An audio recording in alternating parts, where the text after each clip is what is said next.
2016 was a weird time for Five Nights at Freddy's. The original 4 games had came and went, FNAF World came out, and we all thought it was the end of the franchise, as Scott Cawthon was adamant that FNAF 4 was the final game in the original story. And FNAF World, despite how it was received, was seen as a celebration of the 4 games and a finale to it all. Which was weird because many felt that despite the endless amount of theories, that the story of FNAF was still very incomplete. There were still so many unanswered questions for a lot of people, with the unfortunate answer being, it was all a dream. There's still a huge amount of debate about whether Dream Theory was Scott's initial intent for the series. To me, from the evidence supporting it, I honestly believe it was. But even if it wasn't, given how FNAF 4 was seen as the final game in the series and meant to be the pieces put together, that's what people thought, as there wasn't really any other answer at the time. So not only were people extremely pissed about Dream Theory, but really, FNAF kinda got stale at that point. These 4 games were all released in the span of a year, and they were all very similar. Even if FNAF 4 did switch things up a bit, it was still a repetitive gameplay loop. So despite all signs pointing to this actually being the end of the series, FNAF World Update 2 came and went and said otherwise. Shortly after getting a trailer that looked to change everything about the series up until that point. Completely new and interesting designs for the animatronics, and a promise of a free roam FNAF game? What? Even though FNAF was past its peak at this point, the build up to this game was absolutely insane. And I think the fact that FNAF was past its peak kind of made it better, because the people that were excited for Sister Location were really excited for Sister Location, and that made the excitement for this game really small, but really nice. Despite all that though, FNAF Sister Location still had a lot to live up to. Could FNAF Sister Location shake things up while still being a FNAF game? Could it introduce new lore and answer still a lot of unanswered questions? Well, first of all, I want to say that I absolutely love the theme for Sister Location. This is a landmark for the series, because before Scott Cawthon would just use stock music for his music and ambience, because Scott Cawthon was, broke. But because of the success of the series, Scott Cawthon hired Leon Riskin to compose the music, and there's not much of it, but what there is really good. But that's not the only thing we got audio-wise. We also have full-out voice acting, which, oh god, these things can talk. It's so weird hearing the animatronics talk, and the voice acting is really stellar. Of course, this was the first appearance of Kellen Goff as Funtime Freddy, who not only has a stellar performance in this game, but was recently announced to be a part of FNAF 2, which is excellent to hear. But Heather Masters, in my opinion, just absolutely steals the show. She absolutely nails the role. Absolutely iconic, playing this innocent but extremely eerie voice for both Baby and another character we'll get to later. Scott Cawthon really pulled out everything for this game, and it's so heartwarming to see this series performing so well and pouring that success into bringing these games to the next level. But it's not just the presentation that has evolved. Let's talk about the gameplay. The game opens to an elevator heading down to Afrin Robotics. I believe it's kind of like a warehouse where they hold all the animatronics underground that can be rented for private parties. And there's this voice for your hand unit that's a bit of a smartass. You play as Michael, Eggs Benedict, and your job is to check on the animatronics and keep them in working order. And I gotta say, this is probably the creepiest location in the FNAF series, closely followed by the location from the first game. I love that since this isn't supposed to be a pizzeria, there is absolutely no life in this place, as it's just a warehouse or bunker. All color is basically gone, and it's replaced by these really dark and metallic areas, giving this place the most nope energy imaginable. It is really surprising what Scott managed to do, especially with that first game, but Sister Location is just so iconic and creepy, especially because this place makes you keep crawling through vents and shit to get to other areas. Like, why? You ever heard of a door? But immediately the hand unit demands me to shock the animatronics. Why would I need to do that? Why would I do that? If these are just regular robots, shouldn't they just do what they are told? So the fact that they won't means they can retaliate, which means if I shock them, they'll retaliate me. Night 1, not much happens. It's just a way to get familiar with your surroundings and introduce you to the place.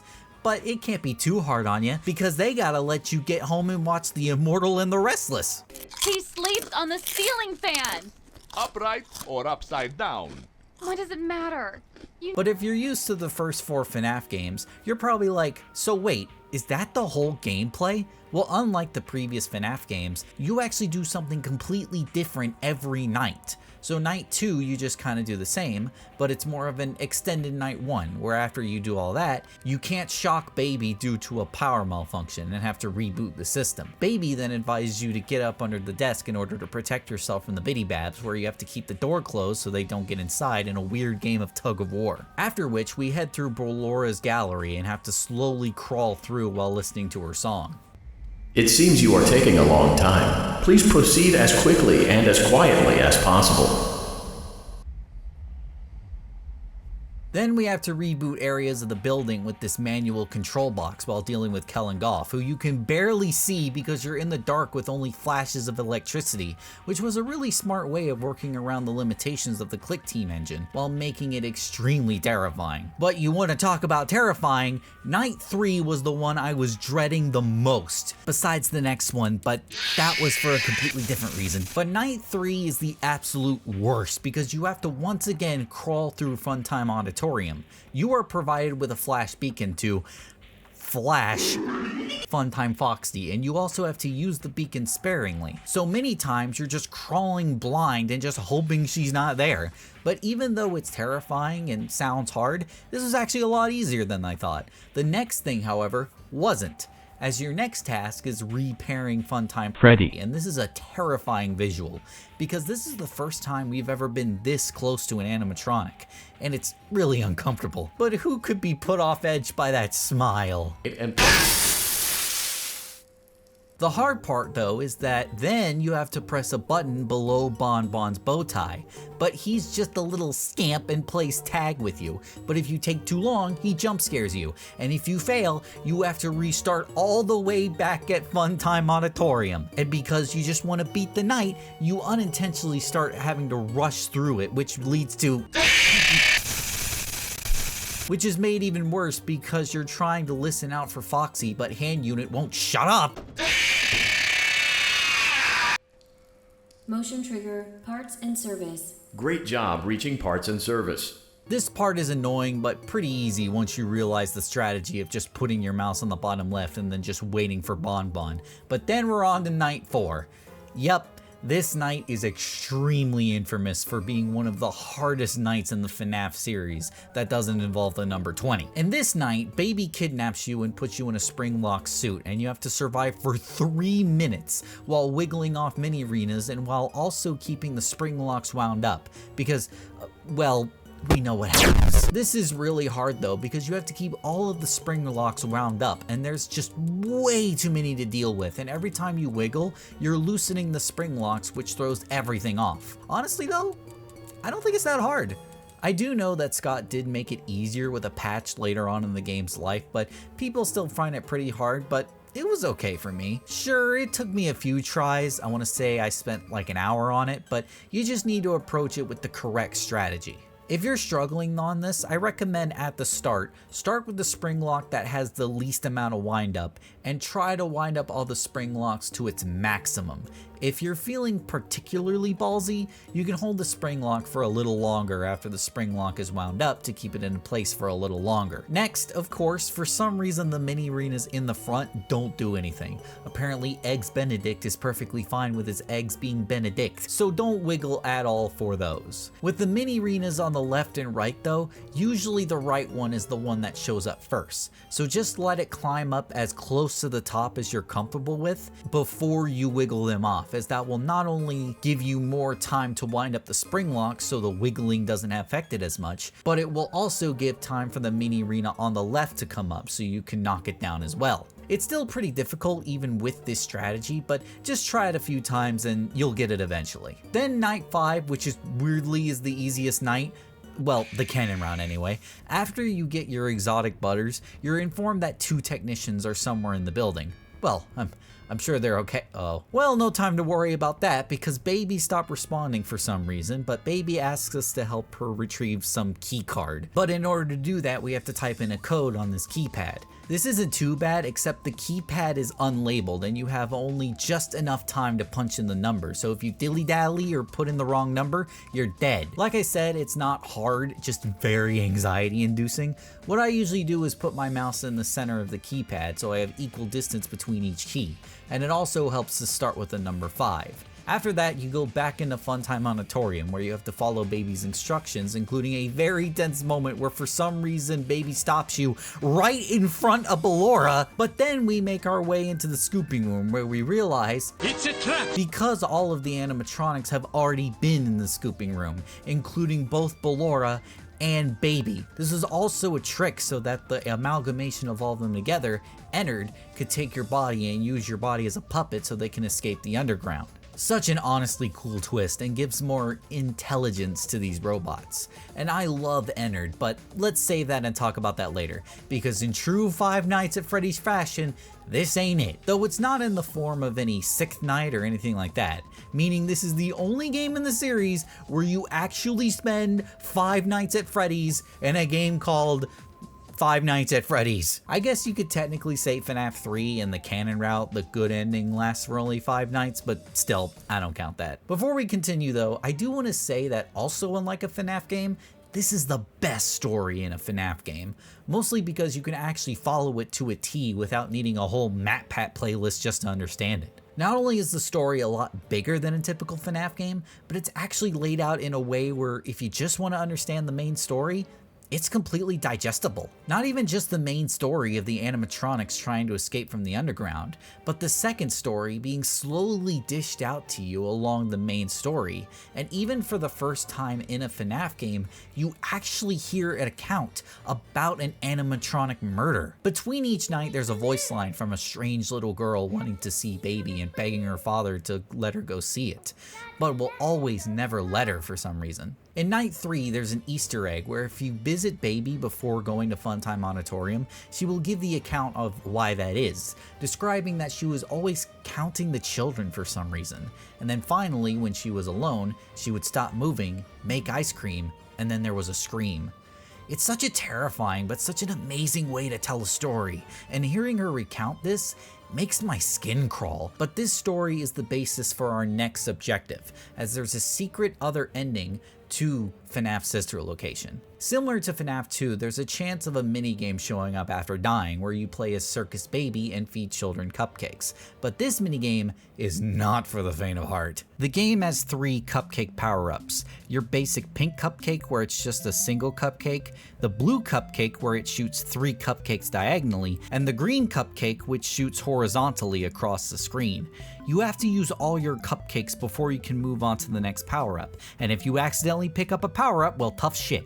And that means you have to do this very specific jump to avoid the green cupcake, and it sucks. There's also this one beginner's trap where directly after this platform is a pit that you would have no idea about unless you play the game once already. And if you die to that, once again, game over. So you gotta do all of that while also making sure you have the right cupcake power up and certain points, and you have to complete the whole thing and take an ice cream all the way back to the beginning of the stage in 1 minute. And yes, time does slow down when you're headed back, but even then it's still just right down to the wire. And when, not if, when you fail this minigame again, you gotta kill yourself over and over to get this minigame again. Hey, Ennard, you're a bitch.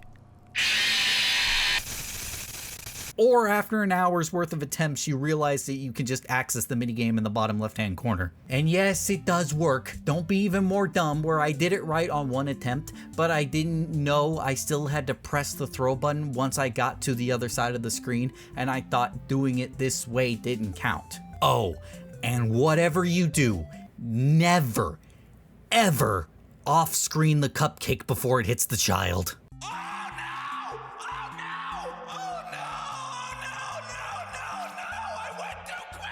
But after completing the minigame, you actually see Baby kill William Afton's daughter. Not only that, but William Afton's daughter actually becomes Baby. This is actually shown in a small detail where in the minigame, Baby's eyes are shown to be blue, but then everywhere else in the game, her eyes are green.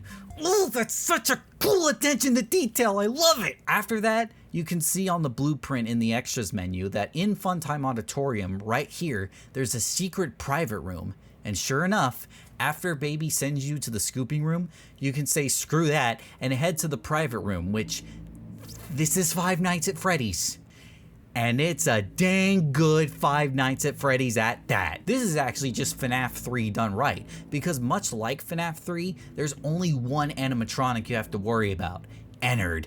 And unlike this fraud, Ennard is actually extremely hard, but not too hard. Firstly, let's talk about Ennard, because he is so cool. He is hands down one of my favorite FNAF characters, and I honestly wish they did more with him. Like we said before, he's an amalgamation of all the animatronics put together into one, and because of that, in-game, there's just so much of him to look at.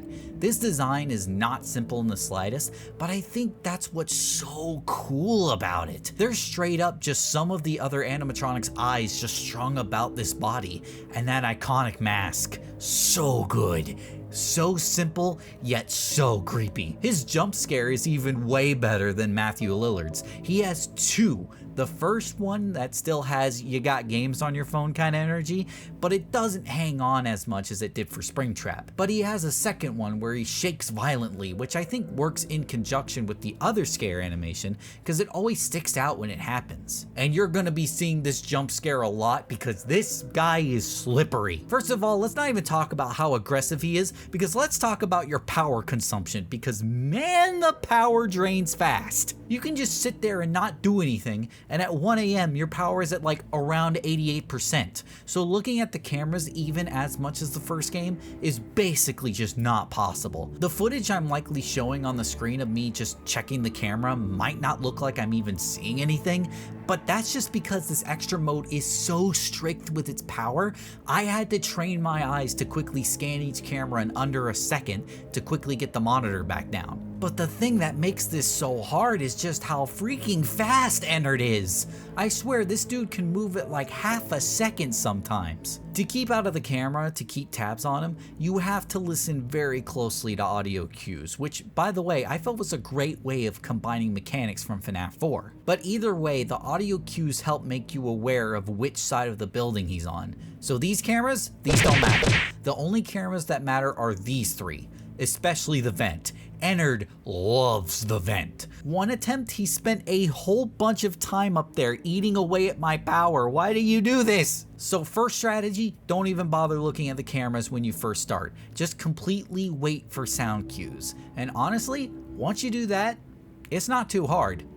Until 4 AM, cause to quote a certain half Asian, Ennard gets very skedaddly at 4 AM, huh, don't he? But at 5 AM, Ennard wants blood. It's very important to know that on each side of the hall, Ennard has two poses where he's just making his way to the door, and then one is when he's actually there. This is great to know because he does this really cute thing all the time where he'll show up in the hallway, not at your door yet, go away from the camera, show back up at the camera right at your door, and you're not ready for him, so he just shows up. So by 5 AM, if he does this animation where he's in the hallway, once you hear the sound cue, close the door and quickly flip up your monitor and see if he's actually there. And if not, close it. If you do everything else correct, the little bit of power you're using is better than the risk of him getting in. If you try to see if he's at the door first before you close it, he can react that fast to get in. It's absolutely ridiculous. But honestly, as annoying as it was in the moment, when I eventually did do it, for the end of the game, it felt like a good, challenging payoff. The only thing that was really annoying about it was the lack of a checkpoint, as you have to start all the way back from the main hub and have to do the keypad nonsense again. But again, I actually really liked it. I thought it was a great post-game reward, and I think it adds to how great FNAF Sister Location is. Not only that, but what it does for FNAF 4. Because what if I told you, we're not only underground in Sister Location, we're under the plot And I mean that in multiple ways. Because get ready for this. This underground bunker is underneath the FNAF 4 house. This was confirmed yet again in the books, but we do know that this bunker is connected to the house in some fashion. In Night 2, during the Funtime Freddy minigame, we aren't just rebooting the systems for the bunker, but these weird observatories. They aren't part of the blueprint for the extras menu, so it's not a part of the building. So what are these observatories? Well, don't the layouts look pretty familiar? But here comes the big one. If you type in the passcode 1983 into this keypad, you get shown a surveillance of the FNAF 4 house, which leads to the biggest FNAF lore drop. For one, it dates the bite that happened in FNAF 4 to differentiate it from the bite of 87, which people thought it was. Not only does this completely debunk Dream Theory, having a real-world element to the FNAF 4 house, but it also puts a more sinister twist to FNAF 4. Because there was surveillance on the house, that means that William Afton was not only keeping tabs on the crying child, but with this Easter egg and a reveal from the books, the nightmare animatronics were not nightmares, but were real. Sort of. The nightmare animatronics were not a part of the crying child's imagination, but rather an experiment or a way to make the crying child more afraid of Freddy Fazbear's Pizza, or both. There's a lot of debate about that. But either way, not only does it completely debunk Dream Theory once and for all, but it's such a cool twist on FNAF 4 and makes William Afton way more twisted. And that's awesome. Honestly, when I first heard about this, I honestly was a little against it because I thought it was kind of unnecessary, but thinking about it, I think this is way cooler than just the nightmare animatronics being nightmares, and that's it. And for this reason, and honestly more, is why I absolutely love FNAF Sister Location. Gameplay wise, I think it's great and brings FNAF to the next level, changing up the gameplay when FNAF really needed it and evolving it. But that's not even it for Sister Location, as there was a completely new mode added through completely free DLC added just a couple months later, Custom Night. Now you're probably asking, how does this game have a custom night? How would Custom Night even work in this game? Sure, maybe Freddy's Night 2 segment could be customized, but how could Ballora or Funtime Foxy work? Well, this game is actually completely different than the rest of the game, because it's just built off the private room, except there's no Ennard, and he's replaced with way more animatronics. And instead of just having to customize just a list of animatronics, they give you multiple modes with pre-selected animatronics and values. The problem with this is that it doesn't really give you a customizable night where you can select the values yourself, causing this custom night to feel more like a challenge night. Still really cool this is here regardless, so then if you don't like the main gameplay of Sister Location, you can just play the custom night mode for a more traditional FNAF experience. But anyway, is it a good traditional FNAF experience? Yeah, I'd say so, but despite me saying it's a traditional FNAF experience, it still manages to change things up a lot, and does feel kind of in line with the Ennard boss fight in a certain way, and feels more like an evolution of that rather than FNAF 1, 2, 3, or 4. Because taking care of these animatronics is not like the other games at all, as all of these animatronics require a way to fight them, and I mean fight. It's not as easy as just watching them all on the cameras and seeing when they get close and closing the doors in their face. Each of them requires a weakness that you need to exploit, and it requires a lot of focus and can be quite overstimulating. Let's start with Ballora. Ballora is pretty straightforward. Still plays her little ballerina song as she moves around, but as she does, so does her music, with it panning from the left or right door, meaning you have to listen closely to her music and close the door when the music reaches a certain level. She's not terrible once you fight her a couple times and learn her number, which I would describe as if you can basically lay on her audio on either side, that's when you need to shut the door. Again, not hard, but in conjunction with other things, it's really easy to lose focus. Mainly with number 2 on our list, Funtime Freddy. Funtime Freddy will appear on either the left or the right closet. Once in position, he'll play a voice line, and then I'm fairly certain he will literally throw Bonbon towards your office, wherein you close the door, and he hits the door face first. For me, it got very hard to keep track of him. What I usually do is move my mouse to whichever side he's on, then once he plays his voice line, I shut it on that side, or if he says, "Get ready for a surprise," then I know I have to shut the opposite door. Also make a note that he doesn't necessarily move positions every time he attacks. Just always keep calm and wait for the footsteps before you switch positions. Electrobab and Mini Rena work basically the same, where one will lower your oxygen and one will lower your power. One of these is way more important than the other, but you do have to breathe after all, so once this happens, you have to find where they are and give them a controlled shock to go away. I'm not sure if I have this right, but I think maybe the Electrobab won't spawn in the same closet as Funtime Freddy. I'm not 1000% sure about that, but if that's correct, that's a definite strategy you can use, but I'm not sure, like I said. Bidybab will just appear in your vent, and you can just listen for voice lines and sound effects for when to close the door. Mini Arena 2 is just sort of annoying because a few of them will just cover your vision and I swear make your movement slower. Maybe it's a placebo effect because it feels like they're strapped to your face, so I kind of feel the weight of it, but I swear it feels like they lower the sensitivity of your mouse, but I could be wrong on that. Either way, they're just annoying and mess you up on the visual dependent animatronics. Like, lol bit. You have to type LOL on your keyboard when she shows up on your monitors, or else she'll play a loud noise and I think shut off your cameras and doors. As much as Lolbit is pretty cringe, it's actually pretty smart from a gameplay perspective because it takes your hand off your mouse or off the hotkeys as it's on the complete right side of the keyboard, which does make things more chaotic. Bonnet, you just have to boop her nose by clicking on it, and the higher her difficulty is, not only will she appear more, but she also zips by the screen so much faster, and boy did I have so many close calls. And then Foxy is the most boring but still a problem because she works exactly like she did in FNAF 1, where she's behind the curtain and you have to flip up your camera to keep her stuck in her room. If she does run to your door, then you have to make sure it's closed, but she'll also knock on your door and drain some of your power. Overall, not bad. It's a lot, but all these animatronics together create a very chaotic but relatively doable environment. And then there's Yendo. Freaking Yendo. Yendo is the star of the show in this mode for making me want to cave my freaking head in because he is in the middle of it all. Yendo will appear in your office after rolling up your camera monitor, after which you need to roll up your monitor again to despawn him, so he relies very much on reaction time.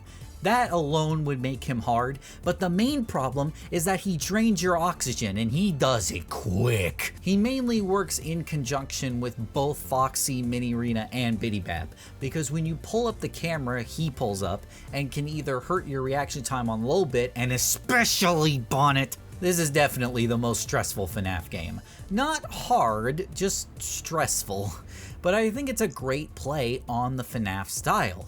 I think the bones of it are cool, and if this was just a fully fledged FNAF game where it was a bit more balanced and there was more of a story, I think it could be one of the better games in the traditional style. But here, Custom Night is just an extra mode in an already amazing game.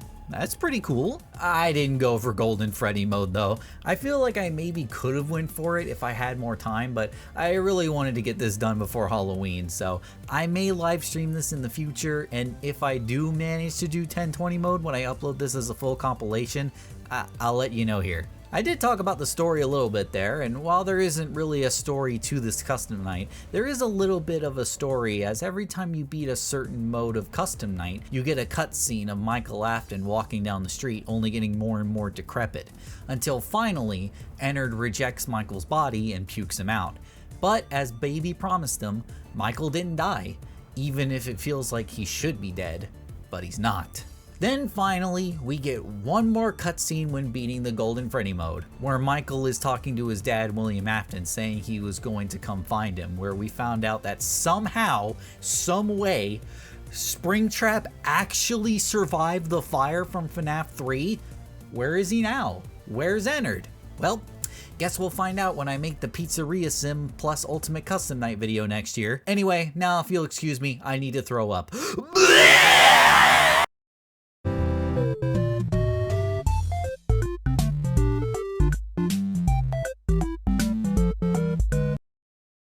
exotic butters.